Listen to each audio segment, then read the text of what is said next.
কোনটা চাই দিবা চাই দিব সকলোকে একেলগে বঁটা প্ৰদান কৰিব আমাৰ জিলা উন্নয়ন আয়ুক্ত মহোদয় আছে তেখেতক আমি বঁটা প্ৰদান কৰিবলৈ অনুৰোধ জনাইছোঁ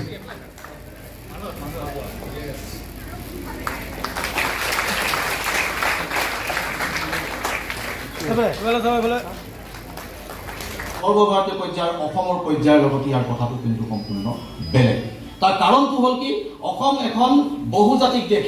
বহুজাতিক ৰাজ্য ইয়াত প্ৰত্যেকজন মানুহে প্ৰত্যেকক ভাল পায় হিন্দু মুছলমান সকলোৱে ভাল পায় ভিতৰত 33খন এখন প্ৰথমে কংগ্ৰেছে লাভ কৰিছিল কিন্তু তেওঁ চৰকাৰ গঠন নকৰিলে এইটো কাৰণেই নকৰিলে যে এই সময়ত যদি চৰকাৰ গঠন কৰিবলৈ যায় অসমক সুৰমা উপত্যকাৰ পৰা বাদ দিবলগীয়া হ'ব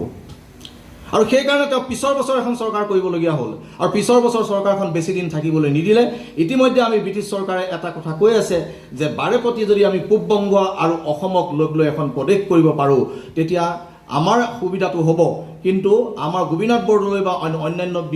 যিবিলাক ৰাজনৈতিক নেতা তেওঁলোকে অসমীয়া মানুহৰ স্বাভিমান বুজি পালে অসমীয়া ছাত্ৰৰ আন্দোলনৰ মুখী দেখি কানিংহাম চাৰ্কুলাৰখন আনি দিলে আৰু কানিংহাম চাৰ্কুলাৰখন অনাৰ লগে লগে আমাৰ এই আন্দোলনকাৰীসকল গোপীনাথ বৰদলৈ